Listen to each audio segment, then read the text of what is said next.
Hello everyone, नमस्ते। Welcome back to my YouTube channel. आज मैं आपको बताने वाला हूँ नारिक सर्टिफिकेट के बारे में और COS that is certificate of sponsorship के बारे में।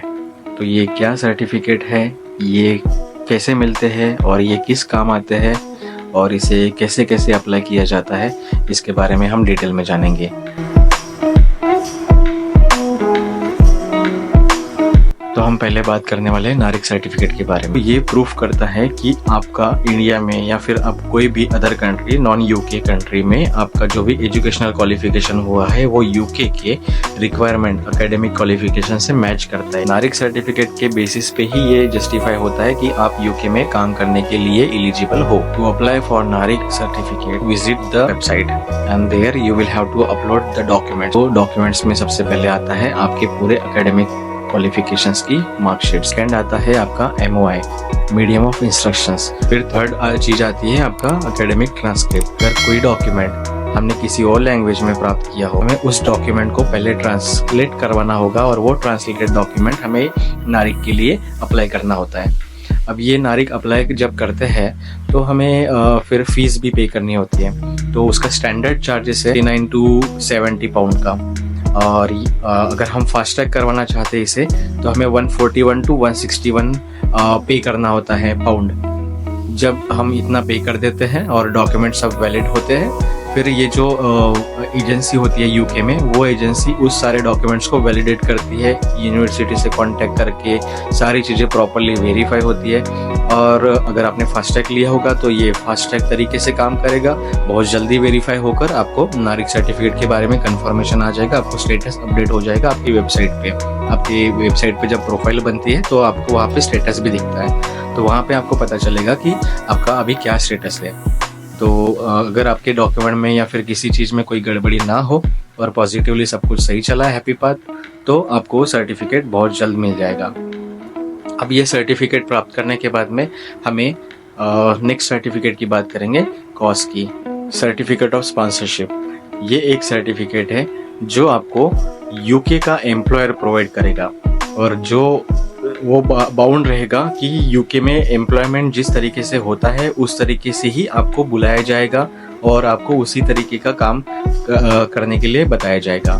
तो ये होता है सर्टिफिकेट ऑफ स्पॉन्सरशिप। उसमें सब चीज़ें मेंशन होती है कि आपका असाइनमेंट डेट से लेकर आपका एंडिंग डेट, आपका पर्सनल डिटेल, आपका पोजीशन, डेजिग्नेशन, आपका बैंड, आपका salary, everything about your work profile. UK के बाहर का कोई भी एम्प्लॉय अगर यूके में आकर काम करना चाहता है तो उससे पहले COS प्राप्त करना होता है, क्योंकि COS के बिना कोई भी एम्प्लॉयर किसी भी एम्प्लॉय को हायर नहीं कर सकता। जैसे कि आपने सुना होगा कि वीज़ा स्पॉन्सरशिप के लिए या फिर COS स्पॉन्सरशिप जॉब, तो इस बारे में आपने पढ़ा होगा, सुना होगा कहीं से, या फिर आपने खुद भी कभी सर्च किया होगा। तो जनरली स्पॉन्सरशिप का मतलब यही होता है कि आपको यहाँ की कोई कंपनी, यहाँ का कोई एम्प्लॉयर स्पॉन्सरशिप प्रोवाइड करे, जो ये COS है, COS प्रोवाइड करे, क्योंकि उस COS में ये सारी बाउंड और कंडीशंस लिखी रहेगी कि मैं ये एम्प्लॉय को अपने जो भी रूल्स है उसको बाउंड होकर ही मैं इस एम्प्लॉय को यहाँ पे बुलाऊंगा या फिर उससे काम करवाऊंगा और उसको इतना ही पे करूंगा जितना एक गवर्नमेंट ने लाइन डिसाइड की होगी। Who need this COS?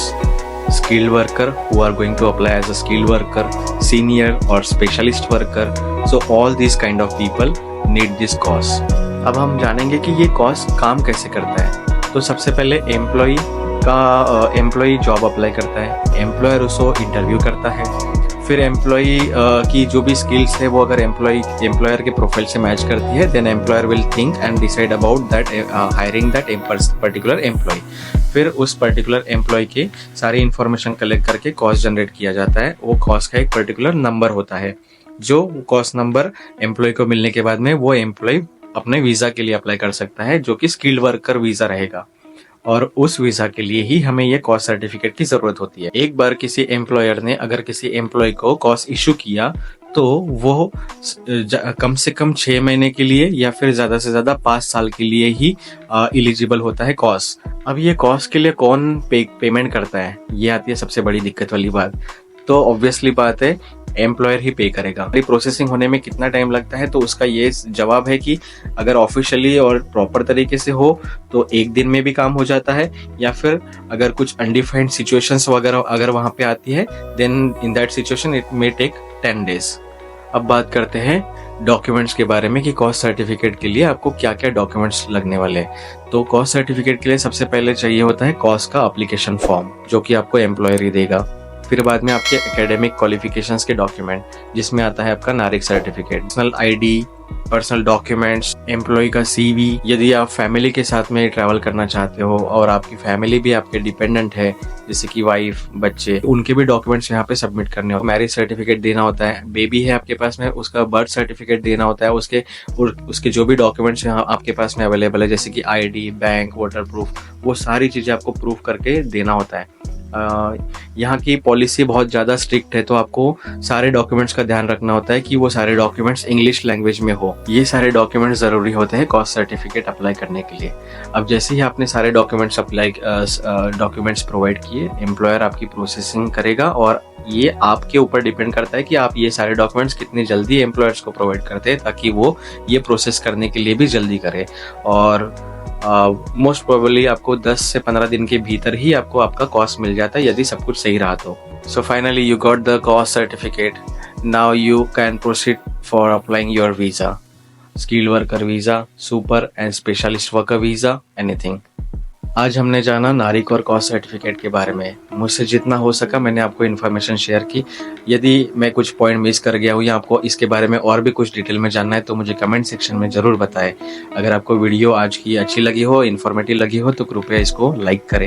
और अगर आपने अभी तक मेरा चैनल सब्सक्राइब नहीं किया है, तो कृपया सब्सक्राइब करें और hit the bell icon. Thank you so much.